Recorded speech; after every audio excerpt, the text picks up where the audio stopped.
네, 오늘은요, 이제 거듭되는 배반, 거듭되는 배반이라는 제목으로 말씀을 나눌 텐데요. 이렇게 제목을 잡은 것은 여러분 22절, 23절에 보면요. 아비멜렉이 뭐 자기가 지금 왕이 돼가지고요, 막 폭력적으로, 예, 막 불량배들 고용해서 뭐 왕이 되지 않습니까? 그런데요, 3년밖에 가지 못했다라고 나오기 때문입니다. 예, 왜냐하면 하나님이 악한 영을 세겜 사람들에게 이제 보내셔가지고요. 균열, 이제 분열되게 만들었다라고 볼 수가 있겠죠. 그러니까 우리들의 인생에도요, 참 배반이라는 게 거듭됩니다. 특히 부모 같은 경우에는 자녀들에게 이제 계속해서 배반을 당하게 되어지는 경우들도 있고, 사람과의 관계에서도 우리가 계속 거듭되는 배반이 있지 않습니까? 그런데 왜 그 배반이 우리들에게 주어지냐라는 거예요. 오늘 말씀해 보면 하나님이 배반이 이루어지게 하셨다라는 거거든요. 그렇다면 이 배반을 통해서 내가 돌이켜야 되는 것들이 있다라는 측면으로 오늘 말씀을 보아야 되는데요. 첫 번째로는요. 거듭되는 배반 가운데 진실을 말하는 한 사람이 되어야 합니다. 16절인데요. 이제 너희가 아비멜렉을 세워 왕으로 삼았으니 너희가 행한 것이 과연 진실하고 의로우냐? 이것이 여룻바알과 그의 집을 선대함이냐? 이것이 그의 손이 행한 대로 그에게 보답함이냐? 네, 지금 계속해서 요담이라는 사람이 이 기드온의 아들 중에 유일하게 살아남은 요담이라는 사람이 있죠. 예, 요담이라는 이름의 뜻은 여호와는 완전하시다라는 그런 뜻을 가지고 있어요. 정말 하나님의 완전하심을 전하는 그 진실한 한 사람이 여기 나와 있다라는 거죠. 그래서 지금 세겜 사람들을 끊임없이 깨우고 있어요. 예. 그러니까 너희가 지금 이렇게 행동하는 거 이게 진실하고 의로우냐라고 이렇게 묻고 있죠. 여기서 진실하고 의로우냐라는 것은 일관되게 충실하고 흠없이 완전한 것을 뜻하는 것이죠. 저는 이게 그런 의미로 다가오더라고요. 이게 진짜 하나님 앞에서 옳은 일이냐? 여러분, 우리도요, 이런 질문들이 늘 있어야 돼요. 어떤 결정들, 선택 속에서 이게 진짜 하나님 앞에서 옳은 일인가? 그거를 이렇게 우리가 생각해 봐야 된다라는 거겠죠. 예, 그러니까, 그랬을 때 이제 17절, 18절을 보면요. 우리 아버지가 전에 죽음을 무릅쓰고 너희를 위하여 싸워 미디안의 손에서 너희를 건져냈거늘 너희가 오늘 일어나 우리 아버지의 집을 쳐서 그의 아들 70명을 한 바위 위에서 죽이고 그의 여종의 아들 아비멜렉이 너희 형제가 된다고 그를 세워 세겜 사람들 위에 왕으로 삼았도다라고 이렇게 나와 있습니다. 지금 진실을 말하고 있는 거죠. 그래서 이 요담이 이 세겜 사람들이 왜 이렇게까지 여러분 세겜 사람들에게 이런 말을 하고 있겠습니까? 정말 이 세겜 사람들이 돌이키기를 원했기 때문이라는 겁니다. 여러분 근데요 이거 사실 요담에게는 목숨을 건 일 아닙니까? 지금 대세는요 아비멜렉입니다. 그 아비멜렉하고 함께하고 있는 사람들 얼마나 많습니까? 근데 그 가운데서 이렇게 진실을 외친다라는 것은요. 예, 바로 자기가 죽음 당할 수도 있는 그런 위기 속에서도 이렇게 진실을 말하는 거죠. 여러분, 이 요담의 길을 걸어야 되는 자들이 누구겠습니까? 우리라는 거예요. 지금 시대가 여러분 사사시대 아닙니까? 사람들이 자기 소견에 옳은 대로 살아가고 있어요. 근데 그 가운데 정말 이렇게 죽음을 무릅쓰고 진실을 말하는 그 한 사람이 되어야 된다라는 거죠. 그리고요, 저는 이게 한편으로는요, 요담이 있잖아요. 자기 아버지가 기드온이었잖아요. 그 아버지의 그런 치부도 어찌 보면 드러내고 있다라는 걸 18절에서 확인할 수 있어요. 뭘 통해 확인할 수 있냐? 그의 여종의 아들 아비멜렉이라고 나오는데 사실 자기 아버지의 수치를 지금 드러내는 게 아니겠습니까? 네, 자기 집안의 수치를 드러내는 거죠. 그럼 이게 사람을 살리는 능력 아니겠습니까? 근데 여기 그의 여종의 아들 아비멜렉 이게요. 이게 기드온의 수치를 드러낸다라고 볼 수 있는 이유가 뭐냐면, 원어로 그의 여종의 아들 아비멜렉을 보면요. 여기서, 그의 어린 여종의 아들 아비멜렉이라고 나와 있어요. 그의 어린 여종. 그러니까 아비멜렉의 어머니 그 첩이었잖아요. 어린 여종이었다라고 나오는 것 자체가, 네, 참 이게 자신의 그런 집안의 수치를 드러내면서 진실을 말하고 있는 부분이라고 볼 수가 있는 것이죠. 정말 이렇게 자신의 연약함을 이렇게 드러내고 있는 그런 요담의 모습이라고도 볼 수가 있습니다. 계속해서 19절부터 21절을 이제 보게 되어지면요. 만일 너희가 오늘 여룻바알과 그의 집을 대접한 것이 진실하고 의로운 일이면 너희가 아비멜렉으로 말미암아 기뻐할 것이요 아비멜렉도 너희로 말미암아 기뻐하려니와 그렇지 아니하면 아비멜렉에게서 불이 나와서 세겜 사람들과 밀로의 집을 살을 것이요 세겜 사람들과 밀로의 집에서도 불이 나와 아비멜렉을 살을 것이니라 하고 요담이 그의 형제 아비멜렉 앞에서 도망하여 피해서 부엘로 가서 거기에 거주하니라. 그래서 여기 먼저 이제 19절을 보면요. 이 세겜 사람들한테요, 너희가 그 여룻바알 기드온과 기드온 집을 대접한 것이 진실하고 의로운 일이면 아비멜렉으로 말미암아 기뻐하겠지만 그렇지 않는다면 아비멜렉에게서 불이 나와 세겜 사람들 밀로의 집을 살을 것이라는 것은요. 요담의 이 말은 정말 이 세겜 사람들이 하고 있는 행동이 지혜로운지 어리석은지는요, 시간이 지나면 알게 될 거라는 겁니다. 드러나게 되리라는 경고예요. 이렇게 요담이 말할 수 있는 비결이 어디 있겠습니까? 제가 보기에는 이 요담은 하나님의 의로우심을 믿었기 때문에 이런 고백을 할 수가 있는 것이겠죠. 그랬을 때 뭐 세겜 사람들이 어떤 반응을 보였는지는 기록되어 있지는 않습니다. 그랬을 때 근데 아마 지지를 못 받았을 것 같습니다. 왜 그렇게 추정할 수 있냐?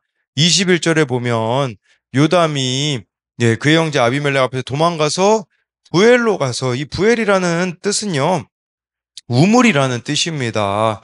그러니까 이렇게 그냥 이스라엘에서 흔한 이름들 중 하나이기에 뭐 어디였는지는 특정하기는 어렵지만 세겜 사람들에게 지지를 받지는 못했을 것이다라는 것은 추정할 수 있습니다. 여러분, 우리가요, 이 말씀의 길을 걸어간다라는 것은요, 외로운 길이라는 것을 아셔야 됩니다. 이건 다수가 지지를 해주는 그런 길이 아닙니다. 우리 십자가의 길이 다 그렇지 않습니까? 좁은 문, 좁은 길이라는 거. 지금 요담을 통하여서 알 수 있지 않습니까? 여러분, 요담도 사실 솔직히 자기 아버지 기드온을 통해서 얼마나 많은 특권들을 누렸겠습니까? 그럼에도 불구하고 그것들을 포기하고, 이렇게 가고 있는 요담의 모습을 보게 되어지는데요. 요담에게서 한 가지 배울 점이 있다면, 여러분, 아무리 세상이 악인들의 손에 놀아나는 것 같고, 진실과 의가 무너지는 것 같아도요, 이것들을 하나님께서는 세상의 악인들의 손아귀에 버려두지 않으실 것이라는 그 확신을 가지고 외치는 진실을 말한 한 사람이 되어야 된다라는 거죠. 요담이 이렇게 말할 수 있었던 것은요. 사실 여러분 그 전에 그냥 도망가 버려도 되지 않습니까? 자기 목숨만 생각하면요. 뭐 세겜 사람들한테 이런 말 하면 자기가 위험해질 수도 있잖아요. 그럼에도 불구하고 요담이 세겜 사람들에게 이런 말을 하고 도망을 가는 것은 바로 세겜 사람들을 향한 하나님의 사랑과 책망, 구원의 마음을 요담은 전하고 있다라는 거죠. 여러분, 우리들의 인생에도요, 요담이 있다라는 건 축복입니다. 쉽게 말씀드리면, 나에게도 잘못을 책망해 줄 사람이 있습니까? 그렇다면 나는 복 있는 사람이죠. 책망을 받고 돌이킬 수 있다면 더 큰 복이라고 할 수가 있어요. 두려움으로 입을 다무는 것이 아니라 하나님의 뜻에 따라 살고 죽어야 한다고 말하는 것이 바로 진정한 사랑이라는 거죠. 그래서 이것에 대한 두 가지 적용도요. 진리와 정의를 저버리고 내 이익만 좇은 일은 무엇입니까? 정말 이 세겜 사람들처럼 진리와 정의를 버리고 내 이익에 따라서 그냥 타협해버린 부분들이 우리에겐 무엇이 있는가? 이걸 생각해 보자라는 거죠. 또 한 가지는요. 나는 내 뜻을 전하는 사람입니까? 하나님의 뜻을 전하는 사람입니까? 요담은 하나님의 뜻을 전하는 사람이었었던 거죠. 그래서 우리도 요담과 같은 길을 걷는가? 또는 이런 질문도 가능할 것 같아요. 나에게는 이렇게 요담과 같은 사람이 있는가도 우리가 이걸 통해서 한번 생각해 볼 수 있습니다. 두 번째로는요. 거듭되는 배반 가운데 돌이킬 수 있어야 합니다. 22절부터 24절인데요. 아비멜렉이 이스라엘을 다스린 지 3년에 하나님이 아비멜렉과 세겜 사람들 사이에 악한 영을 보내심에 세겜 사람들이 아비멜렉을 배반하였으니 이는 여룻바알의 아들 70명에게 저지른 포악한 일을 갚되 그들을 죽여 피 흘린 죄를 그들의 형제 아비멜렉과 아비멜렉의 손을 도와 그의 형제들을 죽이게 한 세겜 사람들에게로 돌아가게 하심이라. 예, 여러분 뭐 아비멜렉이요 스스로 왕이 되지 않았습니까? 그런데요, 3년 만에 위기가 찾아왔다라는 것을 보여주고 있어요. 그럼 여기 나오는 그 3년이 우연일까요? 성경에서 뭐 완전수라고 한다면, 예, 제가 그 창세기 설교할 때도 말씀드렸지만, 3, 7, 10, 이런 숫자는요, 성경에서 완전수거든요. 예, 여기서 하나님의 완전한 개입하심이 이루어졌다라고 볼 수가 있습니다. 여러분, 하나님의 완벽한 심판의 때가 있음을 우리들에게 보여주고 있는 거죠. 그랬을 때, 네, 이렇게 또 이건 3년이라는 것은요, 물론 하나님이 개입하시는 완전한 때라는 의미도 있겠지만, 예, 신뢰가 아니라 자기 이익을 위해 맺은 관계는요, 결코 오래 갈 수가 없다라는 의미도 있습니다. 그래서 23절에 하나님이요, 아비멜렉과 세겜 사람들 사이에 악한 영을 보내셨다라고 이렇게 말씀해주고 있는 거죠. 그러니까 이 관계가 깨질 수밖에 없는 거예요. 아비멜렉을 배반하였으니, 우리도 마찬가지, 이 배반에 대하여서도 한번 생각해 봐야 되는 부분이 있습니다. 이 배반은 하나님의 경고이자 개입하심이라는 걸 아셔야 돼요. 우리의 인생에도요, 끊임없는 배반이 있을 수 있거든요. 예를 들어, 뭐, 내 자녀가 나를 배반하였다. 거기에 숨겨진 하나님의 개입하심이 있다라는 측면으로 우리가 생각을 해보아야 되는 거겠죠. 그랬을 때 이제 24절에 이 배반은 하나님의 심판이 시작됨을 알리는 것이라고 볼 수가 있죠. 그래서 아비멜렉이 여룻바알의 아들 70명에게 저지른 포악한 일에 대하여 하나님은 아비멜렉뿐 아니라 그의 편에 섰던 세겜 사람들까지 심판하시기 위해 세겜 사람들이 아비멜렉을 배반하게 하셨다라는 거죠.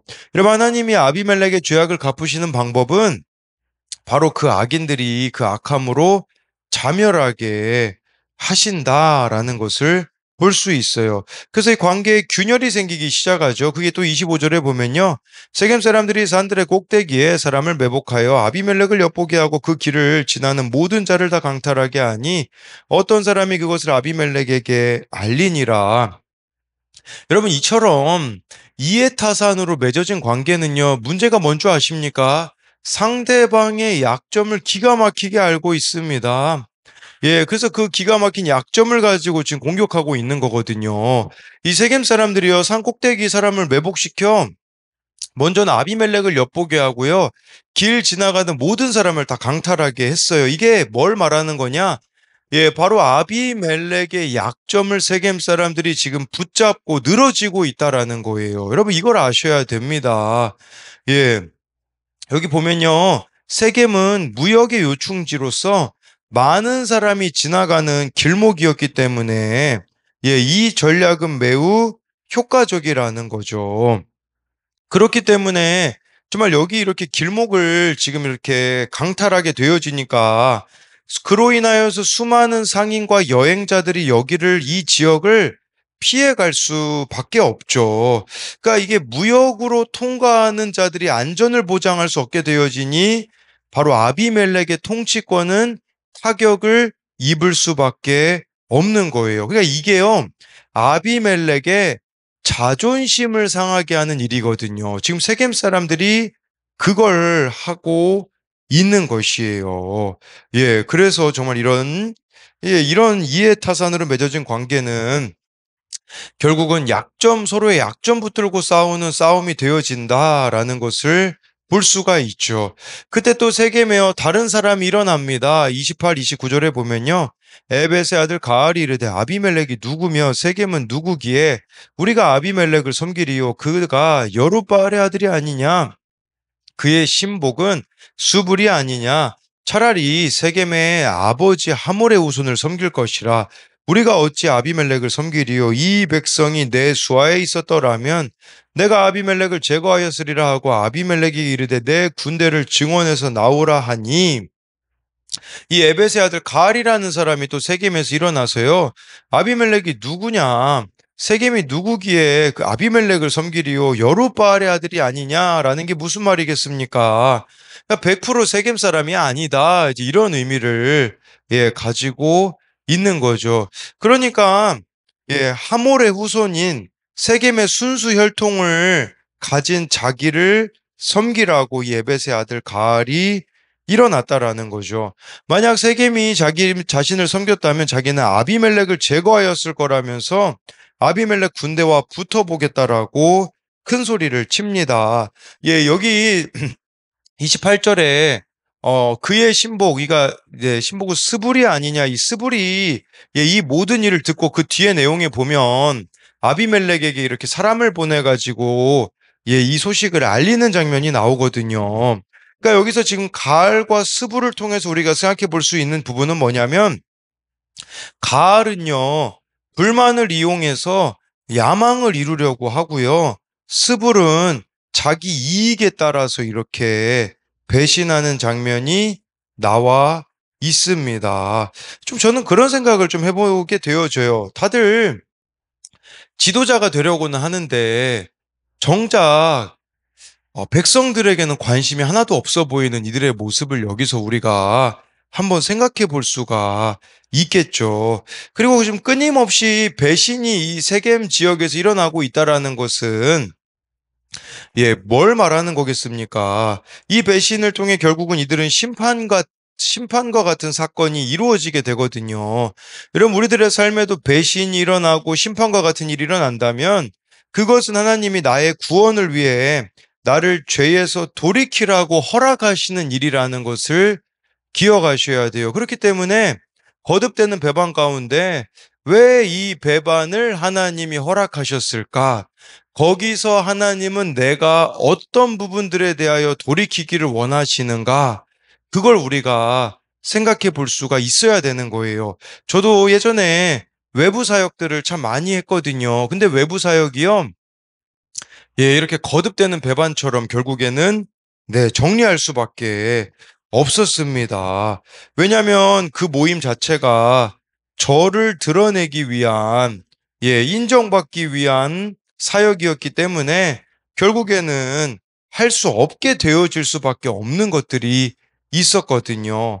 그런데요, 여러분, 그 배반 속에서 숨겨져 있는 진짜 하나님의 뜻이 있더라고요.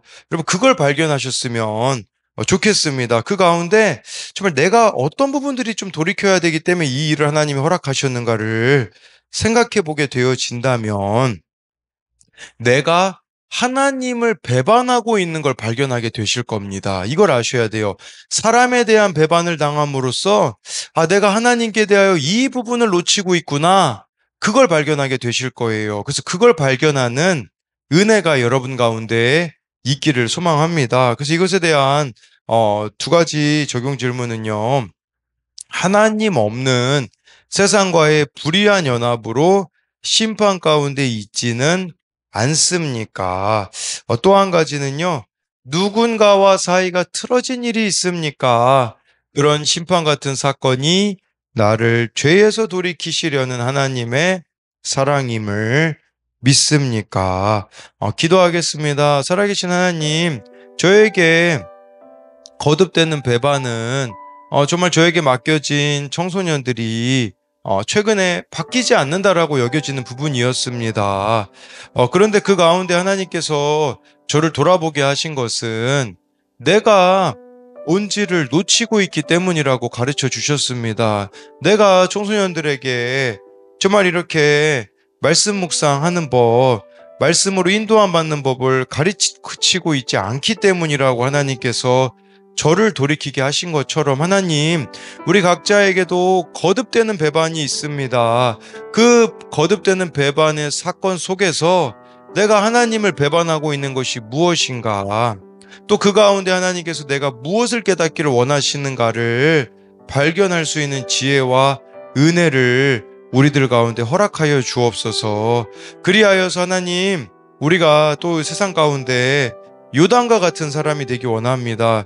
요담, 정말 뭐 이해타산 따지면 사실 자기 몸 하나 피해버리면 되지 않겠습니까? 근데 정말 세겜 사람들이 돌이키기를 원하여서 자신의 목숨을 걸고 그들에게 회개의 메시지를 정말 전하고 있는 요담의 길을 걸어갈 수 있는 우리들이 되게 하여 주실 것을 믿으며 살아계신 예수님 이름으로 기도드립니다. 아멘.